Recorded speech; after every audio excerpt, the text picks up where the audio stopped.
This time, it's 5 motorcycling disasters.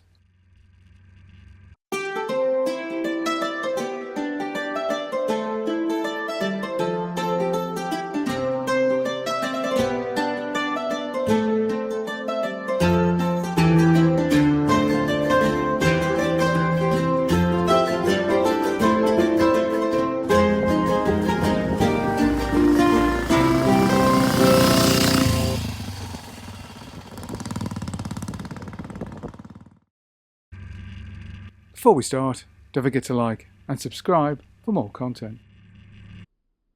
How can one define a motorcycling disaster? Sometimes it's a machine that's obviously so unreliable from the beginning that it won't sell. Sometimes it's just that the concept's wrong. Sometimes a bike sells pretty well initially, but then the problems start to pile up and it turns into a financial disaster for the company. Here's 5 really good examples that show even the best companies can get it horribly wrong sometimes. The CB500X was produced by Honda between 1982 and 1986. It was a pretty much standard across the frame 4-cylinder bike with direct overhead cams. There's nothing particularly wrong with the bike. The general design produced good power, handled extremely well and stopped well.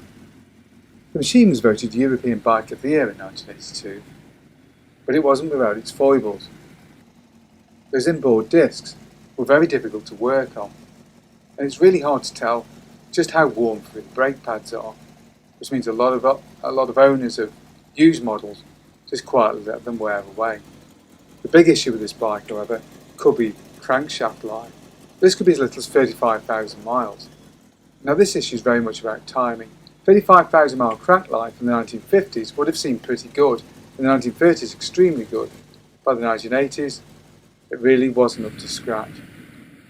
Although the bike sold well, it gained a very poor reputation as a second-hand bike thereafter.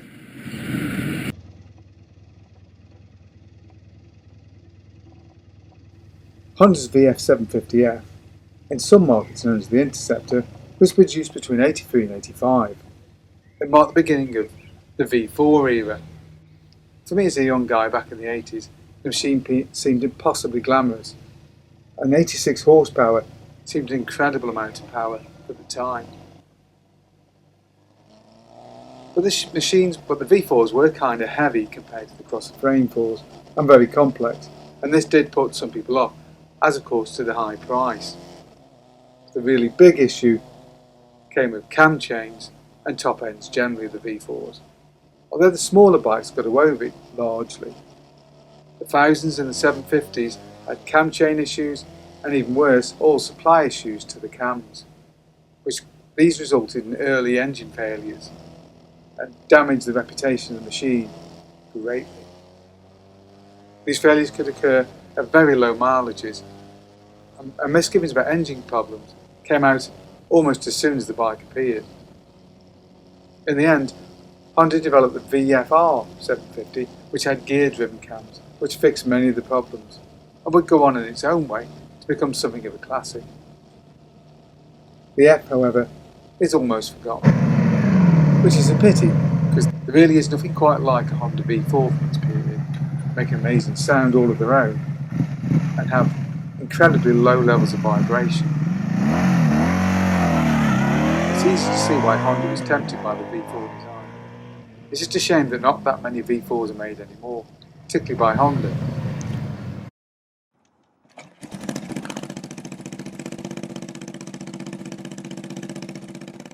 Are the Indian Brave 250. Now you may think that if you buy one of these machines that you're getting into a bit of all-American iron. You're buying a piece of Americana. But actually that's not the case at all. At this point India was owned by Brockhouse Engineering of Great Britain, and it was Brockhouse who actually produced this horrible little bike. The ones that are surviving now probably aren't too bad and may well have had a lot of the issues fixed. But issues there certainly were, mainly around the gearbox, which just refused to select and stay in gear. The machine was pretty crude in pretty much all areas. They used side valves when overhead valves are pretty much the norm for a 250, and the suspension and chassis were all very much behind the times. Not surprisingly, as a result, Sales were poor. And the machines now are quite collectible because it's an Indian, sort of, and it's also pretty rare. The fact that it's pretty rare because nobody bought the damn things, well, doesn't seem to matter anymore. If you can get a great running bike, it's probably a really pleasant little bike to potter around on. If you get one with the gearbox not sorted, then it won't be very pleasant at all.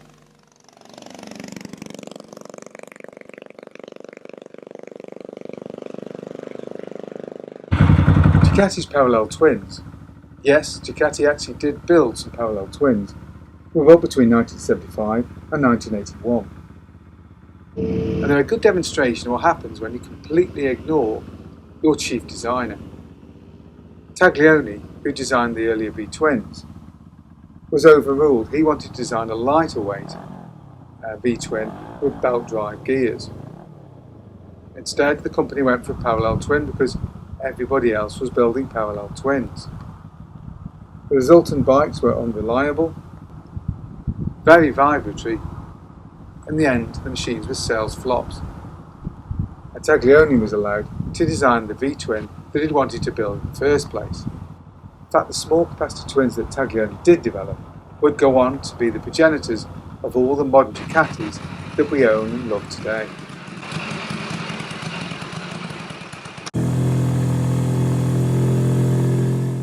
The Suzuki RE-5 is probably going to go down in history as the machine that almost bankrupted Suzuki. Suzuki determined that the rotary engine, Wankel engine, was going to be the future. So instead of developing a four-stroke like everybody else, they developed a single rotor Wankel engine. Unfortunately for Suzuki, trying to deal with the heating problems that the rotary engine tends to produce resulted in a machine which was complicated and heavy. In contrast to the general principles of a rotary engine, which says that it should be light and compact. The RE-5 was anything but this, and was rather expensive. The machine made around 60 horsepower, and could top out at just over 100 miles an hour. Fuel consumption was terrible, and the high price put a great number of potential customers off. In the end, the bike was only produced for just over 2 years, before Suzuki switched and began four-stroke production instead. Hope you enjoyed the first 5 disasters. If you did, don't forget to like and subscribe, and of course, a big thank you for watching.